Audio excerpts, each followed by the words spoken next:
현명한 어르신들의 선택, 실버의 지혜입니다. 오늘도 마음이 조금 편해지는 이야기 함께 나누겠습니다. 어르신, 혹시 이런 경험 있으십니까? 아무 나쁜 뜻 없이 한 말인데 상대방이 갑자기 말이 없어지는 순간 말입니다. 분명 좋은 의도로 조언했는데 자식이나 손주가 연락을 뜸하게 하는 경우 말입니다. 내가 뭘 잘못했나 싶으면서도 정확히 뭐가 문제였는지 알 수 없어 답답하기만 합니다. 그 마음 충분히 이해합니다. 평생 이렇게 살아왔는데 갑자기 말 하나하나가 조심스러워지면 서운하기도 하고 억울하기도 합니다. 나는 그저 관심을 표현한 것뿐인데 왜 상대는 불편해하는 걸까요? 그런데 여기 놀라운 사실이 하나 있습니다. 관계를 멀어지게 만드는 말과 가까워지게 만드는 말, 그 차이는 생각보다 매우 작습니다. 때로는 단어 하나, 말투 하나만 바꿔도 관계가 완전히 달라집니다. 오늘은 그 비밀을 함께 살펴보겠습니다. 관계를 편하게 만드는 말 3가지, 그리고 무심코 자주 쓰는 말 중에서 관계를 멀어지게 하는 말 3가지를 나눠보겠습니다. 어렵지 않습니다. 오늘 하루 딱 한 문장만 바꿔보셔도 충분합니다. 변화는 용기에서 시작됩니다. 나이가 들었다고 해서 변할 수 없는 건 아닙니다.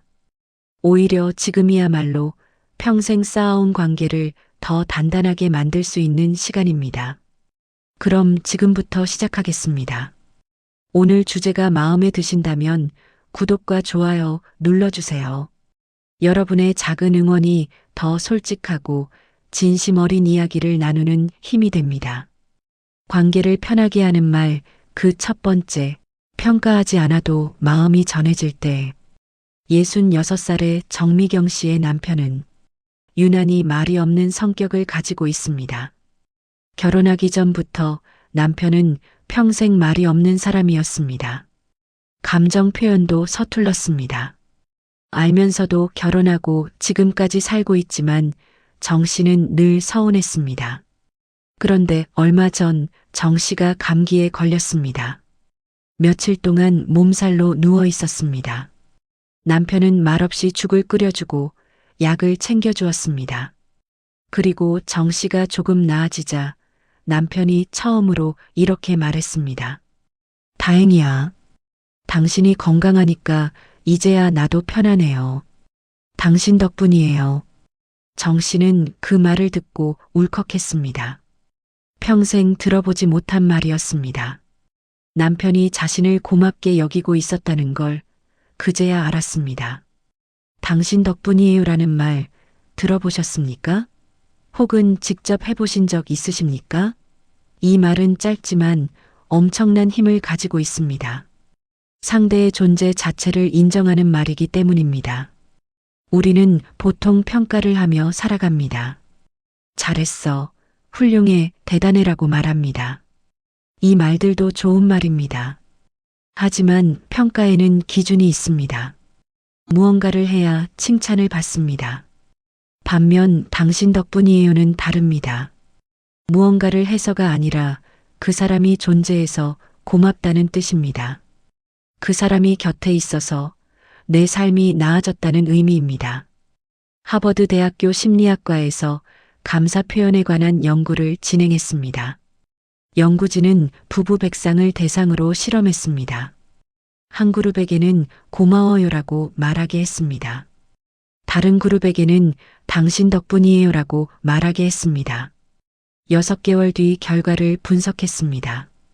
당신 덕분이에요라고 말한 그룹의 관계 만족도가 훨씬 높았습니다. 대화 횟수도 늘었고 갈등도 줄었습니다. 왜 이런 차이가 생길까요? 고마워요는 행동에 대한 감사입니다.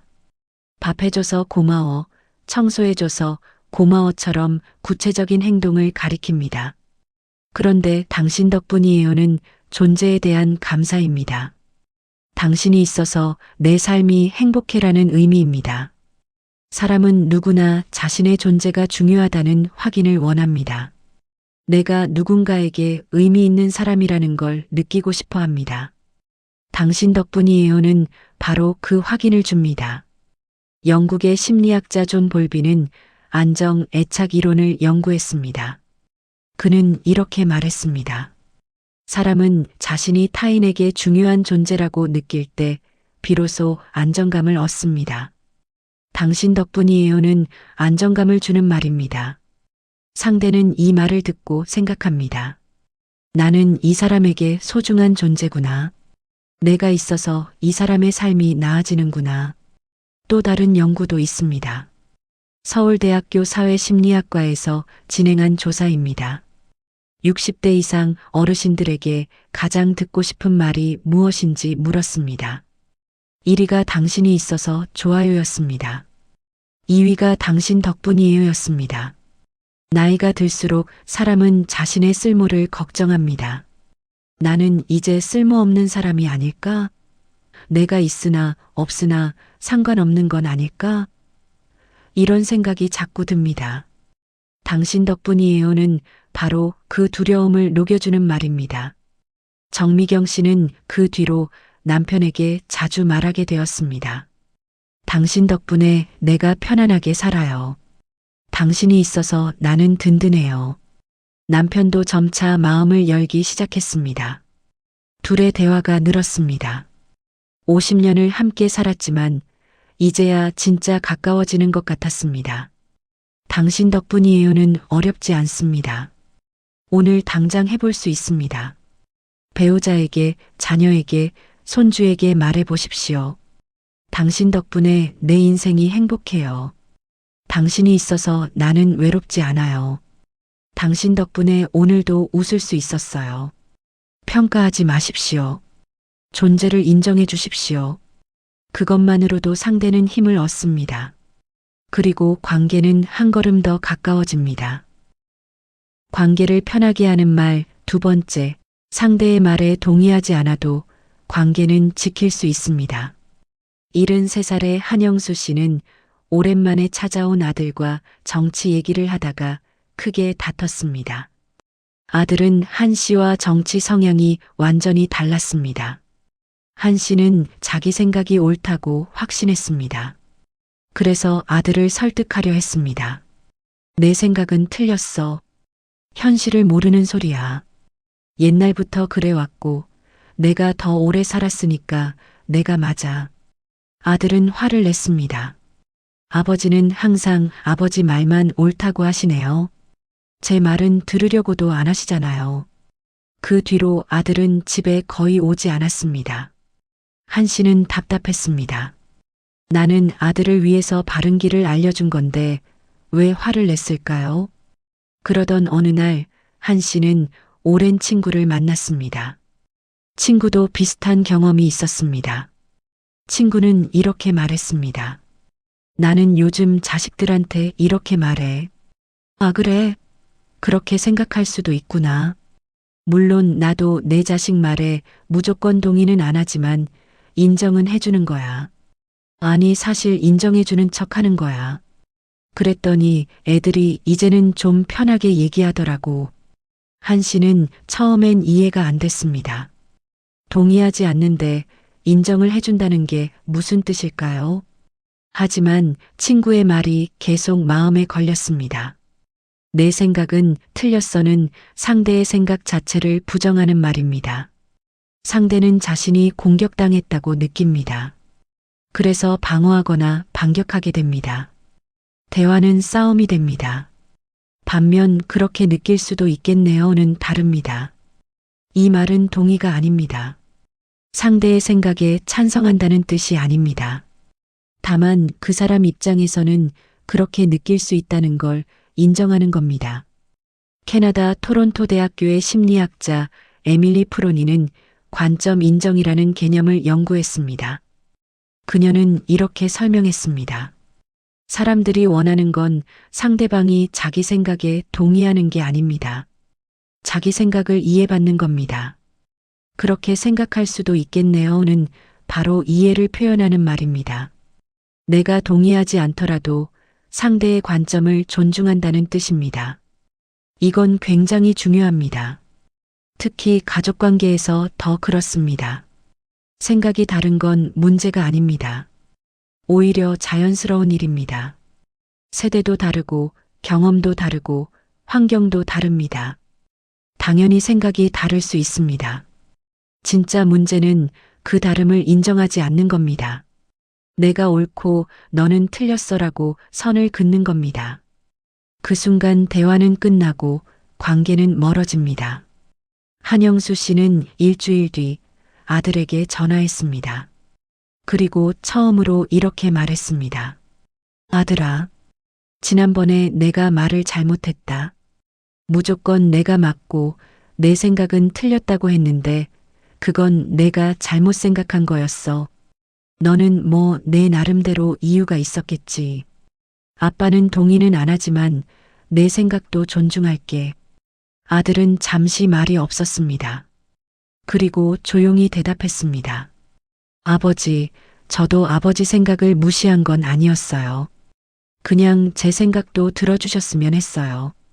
그날 둘은 오랜만에 긴 통화를 했습니다. 여전히 생각은 달랐습니다. 하지만 관계는 회복됐습니다. 그렇게 생각했을 수도 있겠네요는 마법 같은 말입니다. 이 말은 동의를 강요하지 않습니다. 다만 상대의 관점을 인정해 줍니다. 다음에 의견이 다를 때 이렇게 말해 보십시오. 그렇게 생각할 수도 있겠네요. 내 입장에서는 그럴 수 있겠구나. 나는 생각이 다르지만 내 생각도 충분히 이해해. 동의하지 않아도 됩니다. 다만 인정해 주십시오. 그것만으로도 관계는 유지됩니다. 그리고 대화는 계속됩니다. 관계를 편하게 하는 말 세 번째, 결과보다 과정을 알아주는 말. 67의 송미선 씨의 고등학생 손녀가 학생회 선거에 출마했습니다. 한 달 내내 준비했습니다. 밤새 공약을 만들고 친구들을 만나고 연설 연습을 했습니다. 그런데 결과는 낙선이었습니다. 손녀는 울면서 할머니에게 전화했습니다. 송 씨는 손녀를 위로하고 싶었습니다. 처음엔 이렇게 말하려 했습니다. 괜찮아. 다음에 또 기회가 있을 거야. 결과는 중요하지 않아. 그런데 문득 예전에 들었던 말이 떠올랐습니다. 상담사가 라디오에서 했던 말이었습니다. 결과가 안 좋을 때 사람들이 가장 듣고 싶은 건 괜찮다는 말이 아니라 힘들었겠다는 말입니다. 송 씨는 마음을 가다듬고 이렇게 말했습니다. 그건 쉽지 않았을 텐데. 한 달 내내 준비하느라 정말 힘들었겠다. 할머니는 내가 얼마나 열심히 했는지 다 알아. 손녀는 한참을 울다가 이렇게 말했습니다. 할머니, 제가 떨어진 게 속상한 게 아니에요. 제가 이렇게 노력했는데 아무도 몰라주는 게 속상해요. 송 씨는 그제야 알았습니다. 손녀가 원한 건 결과에 대한 위로가 아니라 과정에 대한 인정이었습니다. 스탠퍼드 대학교 심리학과에서 성취와 인정에 관한 연구를 진행했습니다. 연구진은 학생들에게 어려운 과제를 주었습니다. 절반은 성공했고 절반은 실패했습니다. 성공한 학생들에게는 잘했어라고 말했습니다. 실패한 학생들은 두 그룹으로 나눴습니다. 한 그룹에게는 괜찮아, 다음엔 잘할 거야 라고 말했습니다. 다른 그룹에게는 쉽지 않았을 텐데 정말 열심히 했어라고 말했습니다. 일주일 뒤 다시 같은 과제를 주었습니다. 괜찮아라는 말을 들은 그룹은 포기하는 비율이 높았습니다. 반면 쉽지 않았을 텐데라는 말을 들은 그룹은 70% 이상이 다시 도전했습니다. 왜 이런 차이가 생길까요?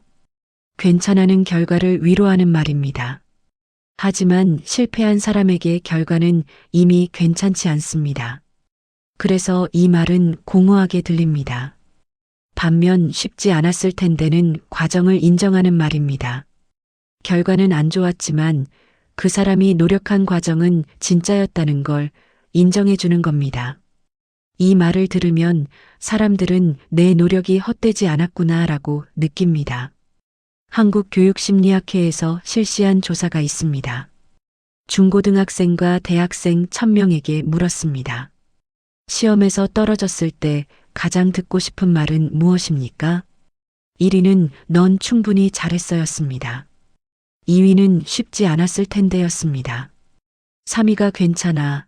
다음에 또 기회가 있어였습니다. 흥미롭게도 위로의 말이 가장 낮은 순위였습니다. 사람들은 결과보다 과정을 인정받고 싶어 합니다.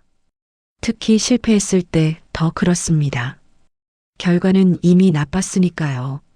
그래서 그 과정에서 당신이 쏟은 노력은 충분히 가치 있었다는 확인이 필요합니다. 미국의 심리학자 캐롤 드웩은 성장 마인드셋 이론으로 유명합니다. 그녀는 이렇게 말했습니다. 결과를 칭찬하면 사람들은 다시 도전하기를 두려워합니다. 과정을 인정하면 사람들은 계속 앞으로 나아갑니다. 그건 쉽지 않았을 텐데요는 바로 과정을 인정하는 말입니다. 결과가 어땠든 그 사람이 노력한 시간과 에너지는 충분히 존중받을 가치가 있다는 뜻입니다. 송미선 씨는 그 뒤로 손녀에게 자주 말하게 되었습니다. 내가 그렇게 열심히 한 거 할머니는 다 알아. 쉽지 않았을 텐데 정말 대단해. 결과가 어떻든 내가 노력한 건 멋진 일이야. 손녀는 점차 자신감을 되찾았습니다. 손녀는 할머니에게 이렇게 말했습니다. 할머니가 제 노력을 알아주셨잖아요. 그게 제일 큰 힘이 됐어요. 그건 쉽지 않았을 텐데요는 짧지만 강력한 말입니다. 결과에 상관없이 상대의 노력을 인정해주는 말이기 때문입니다. 다음에 누군가 힘든 일을 겪으면 이렇게 말해 보십시오. 그건 쉽지 않았을 텐데 잘 견뎠어요. 그 과정이 얼마나 힘들었을지 알아요. 내가 얼마나 노력했는지 나는 알고 있어. 결과를 위로하지 마십시오. 과정을 인정해 주십시오. 그것만으로도 상대는 다시 일어설 힘을 얻습니다. 지금까지 살펴본 말들은 상대의 마음을 살피기 전에 먼저 나온 말들이었습니다. 말 한마디로 관계가 조금씩 편안해지는 경우들이었습니다. 하지만 대부분의 사람이 나쁜 의도로 하진 않지만 무심코 뱉어 상처 주는 말들이 있습니다. 어떤 말들인지 몇 가지 살펴보겠습니다. 관계를 멀어지게 하는 말 첫 번째, 그게 나쁜 뜻은 아니었는데 마음이 다치는 말이 있습니다. 김영희 씨는 72살입니다. 얼마 전 딸과 전화 통화를 했습니다. 딸이 직장에서 승진 탈락 소식을 전했습니다. 목소리가 가라앉아 있었습니다. 김 씨는 딸을 위로하고 싶었습니다. 그게 뭐 대단한 일이라고, 너는 건강하잖아. 승진 한 번 안 됐다고 세상이 끝나는 것도 아니고. 김 씨는 딸의 마음을 가볍게 해주고 싶었습니다. 큰일도 아닌데 너무 상심하지 말라는 뜻이었습니다. 그런데 딸의 대답이 이상했습니다. 네, 알았어요. 바쁘시죠? 끊을게요. 그 뒤로 딸은 일주일 넘게 전화를 받지 않았습니다. 김 씨는 이해할 수 없었습니다. 나는 딸을 걱정해서 위로한 건데 왜 화를 냈을까요? 이 상황 낯설지 않으실 겁니다. 많은 어르신들이 비슷한 경험을 하십니다.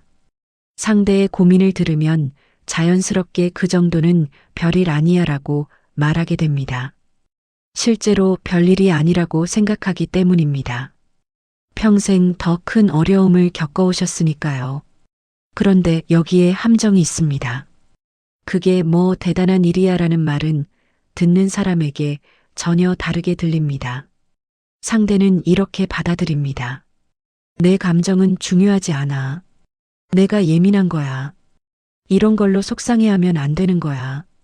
미국의 심리학자 칼 로저스는 공감적 경청이라는 개념을 연구했습니다. 그는 수백 건의 상담 사례를 분석한 끝에 중요한 사실을 발견했습니다. 사람들이 대화에서 가장 원하는 건 문제 해결이 아니라 감정의 인정이었습니다. 로저스는 이렇게 설명했습니다. 상대방의 감정을 부정하는 순간 대화는 끝납니다. 상대는 더 이상 마음을 열지 않습니다. 그게 뭐 대단한 일이야 라는 말은 감정을 부정하는 대표적인 표현입니다. 말하는 사람은 위로하려는 의도였지만 듣는 사람은 자신의 감정이 무시당했다고 느낍니다. 이건 나이와 상관없이 모든 사람에게 해당됩니다. 왜 이런 일이 벌어질까요? 사람은 누구나 자신의 감정을 인정받고 싶어 합니다. 내 감정은 당연해. 충분히 그럴 수 있어라는 확인을 받고 싶습니다. 그래야 마음이 안정되고 비로소 앞으로 나아갈 힘이 생깁니다. 반대로 그 정도로 속상해하면 안 되라는 메시지를 받으면 어떨까요? 상대는 자신의 감정을 숨기게 됩니다. 이런 걸로 힘들어하면 안 되는구나. 나는 약한 사람이구나 라고 생각합니다. 그리고 점점 말을 아끼게 됩니다. 김영희 씨는 일주일 뒤 용기를 내어 딸에게 다시 전화했습니다. 이번엔 이렇게 말했습니다. 지난번에 엄마가 말 잘못했다. 내가 얼마나 열심히 준비했는지 아는데 속상했겠다. 미안하다. 딸은 울먹이며 대답했습니다. 엄마, 괜찮아요. 그냥 누가 알아주면 좋겠었어요. 관계는 그렇게 다시 시작됩니다. 상대의 고민이 사소해 보여도 그 사람에겐 온 세상일 수 있습니다. 우리가 해줄 수 있는 건 그 마음을 있는 그대로 인정해 주는 것입니다. 다음에 누군가 고민을 털어놓으면 이렇게 말해 보십시오. 그랬구나. 많이 속상했겠다. 그건 힘들었겠어요. 내 마음 충분히 이해해. 해결책은 나중에 제시해도 됩니다. 먼저 필요한 건 상대의 마음을 알아주는 것입니다. 그것만으로도 관계는 한 걸음 가까워집니다. 관계를 멀어지게 하는 말 두 번째, 위로하려다 비교가 되어버리는 순간. 69살의 박철수 씨에게는 눈에 넣어도 아프지 않은 손자가 있습니다. 그 손자가 올해 수능시험 성적이 좋지 않다며 재수를 고민하고 있었습니다. 박 씨는 손자를 격려하고 싶었습니다. 내가 너 나이 때는 말이야, 대학은커녕 고등학교도 제대로 못 다녔어.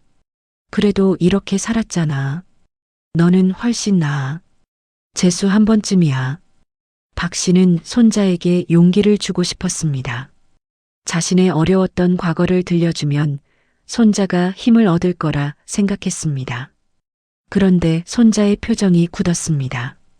할아버지 시대랑 지금은 달라요. 지금은 대학 안 가면 아무것도 못해요. 손자는 그 뒤로 박 씨를 피하기 시작했습니다.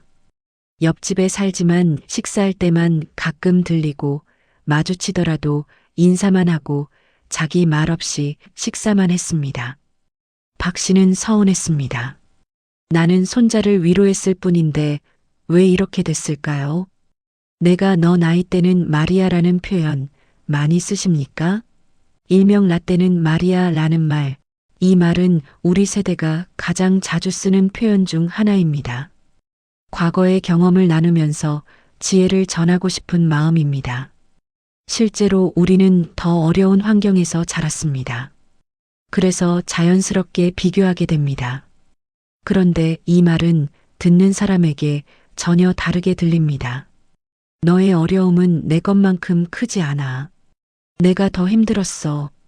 그러니까 내 고민은 별거 아니야. 이렇게 받아들여집니다. 서울대학교 심리학과에서 2021년 흥미로운 연구를 진행했습니다. 세대 간 대화 패턴을 분석한 연구였습니다. 연구진은 60대 이상과 20대의 대화를 녹음해서 분석했습니다. 결과는 명확했습니다. 60대 이상이 내가 너 나이 때는이라는 표현을 쓸 때 20대의 80% 이상이 대화를 끝내고 싶어 했습니다. 반대로 60대가 지금은 정말 힘들겠다라고 말할 때 20대의 70% 이상이 대화를 이어가고 싶어 했습니다. 왜 이런 차이가 생길까요? 심리학에서는 이를 세대 간 경험의 비가시성이라고 부릅니다. 쉽게 말하면 서로의 경험을 완전히 이해할 수 없다는 뜻입니다. 우리 세대는 전쟁을 겪었고, 가난을 겪었고, 맨손으로 나라를 일으켰습니다. 그건 사실입니다. 존경받아 마땅한 일입니다. 그런데 지금 세대는 다른 어려움을 겪고 있습니다. 취업난, 주거비, 미래에 대한 불안입니다. 두 세대의 고통을 비교할 수는 없습니다. 어느 쪽이 더 힘들다고 말할 수도 없습니다. 시대가 다르면 어려움의 종류도 다르기 때문입니다.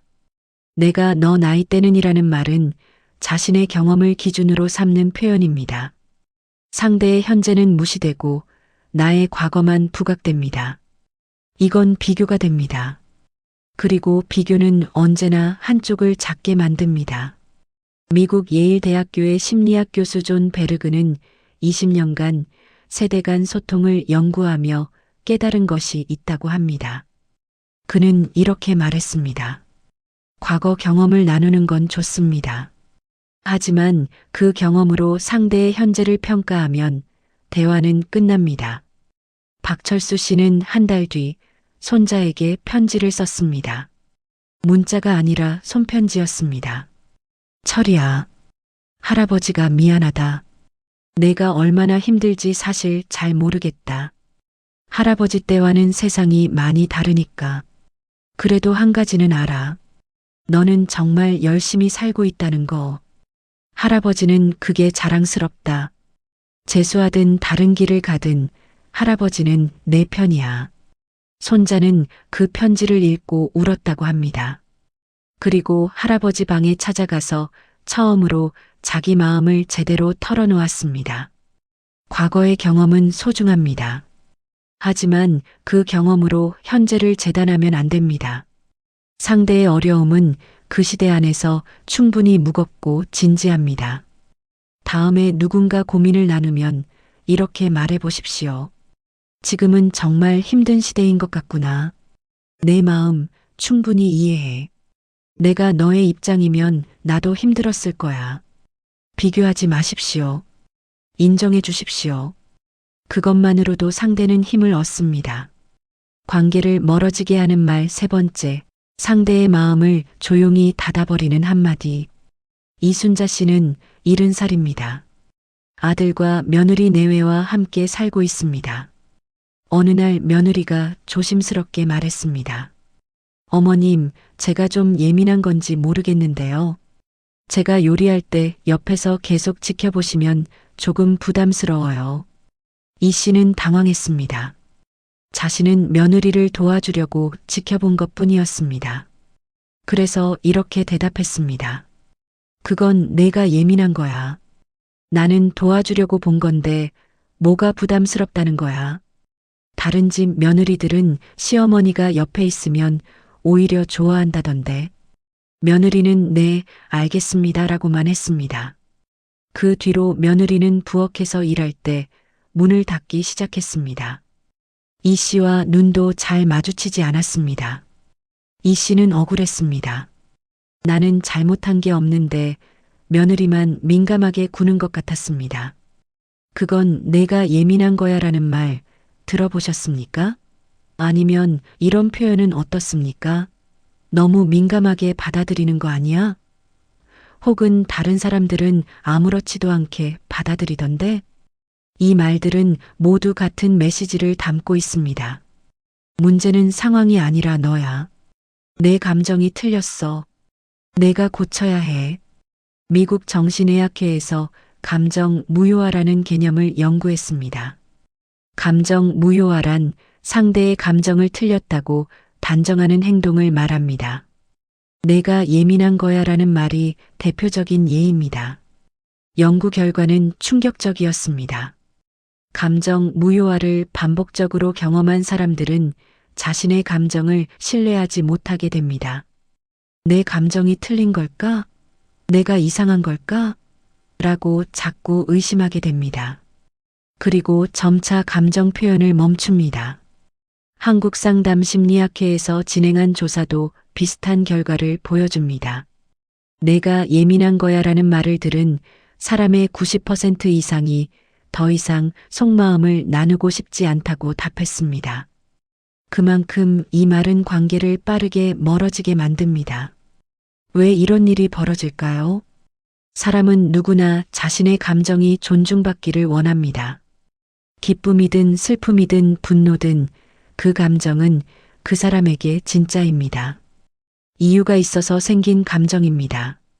그런데 내가 예민한 거야라는 말은 그 감정 자체를 부정합니다. 마치 내 감정은 가짜야. 없어야 할 감정이야라고 선언하는 것과 같습니다.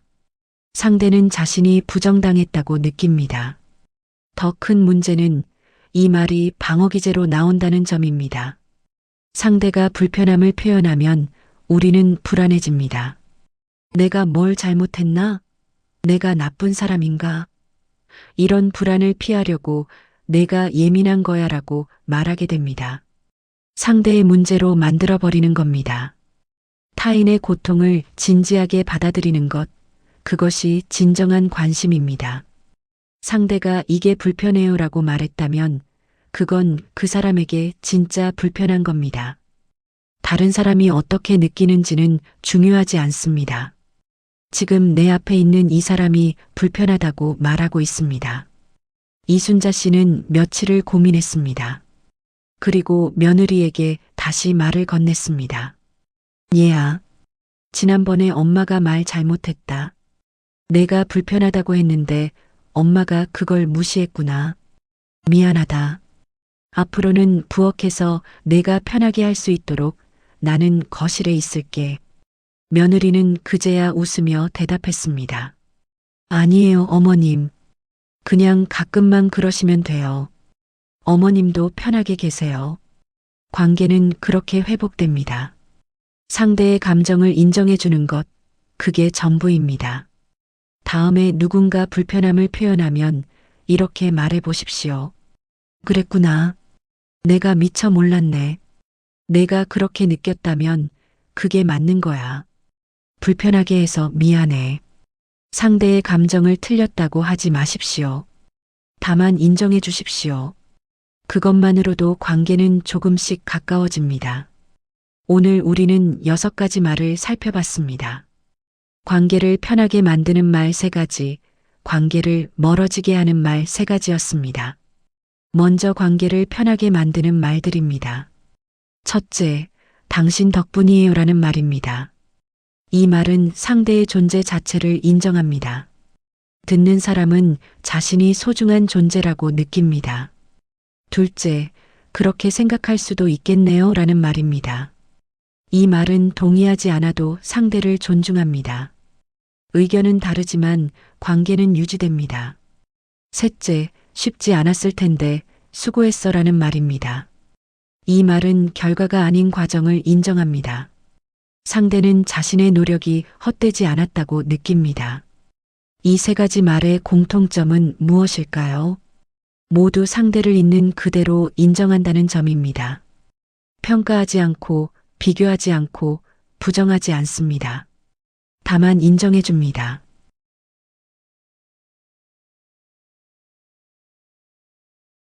이제 관계를 멀어지게 하는 말을 알아보겠습니다.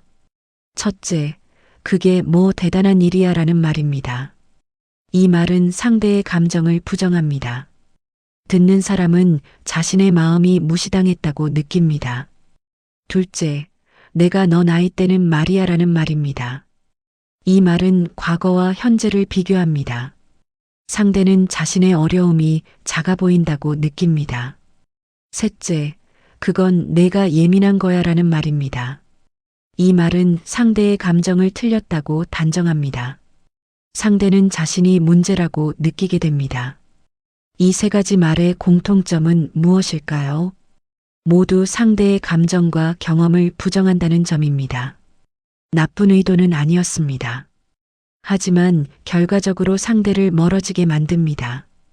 6가지 말을 살펴보니 하나의 원칙이 보입니다. 관계를 멀어지게 하는 말은 모두 내 기준으로 상대를 판단하는 말입니다. 관계를 가까워지게 하는 말은 모두 상대의 입장에서 이해하는 말입니다. 이 모든 걸 한 번에 바꾸실 필요는 없습니다.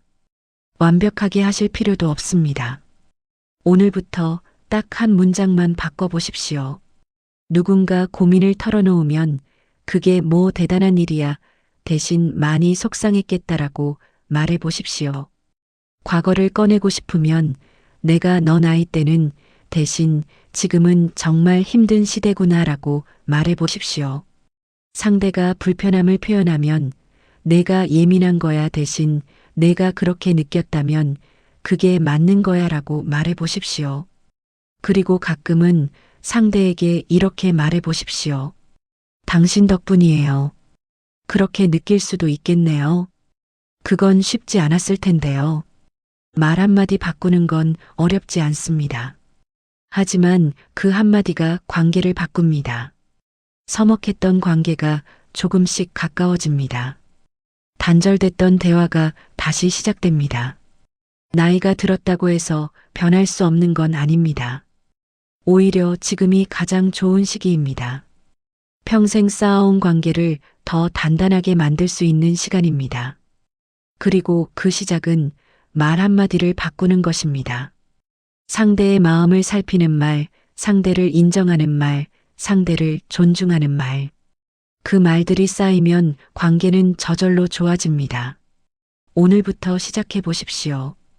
딱 한 문장만 바꿔 보십시오. 그 작은 변화가 어르신의 관계를 완전히 바꿀 것입니다. 관계는 멀어지는 것도 가까워지는 것도 말 한마디에서 시작됩니다. 오늘 배운 말들이 삶에 작은 변화를 가져오길 바랍니다. 오늘 영상이 도움되셨다면 구독과 좋아요 부탁드립니다. 앞으로도 여러분께 꼭 필요하고 도움되는 정보로 찾아뵙겠습니다. 지금까지 실버의 지혜였습니다. 오늘보다 내일이 조금 더 편안하시길 바랍니다.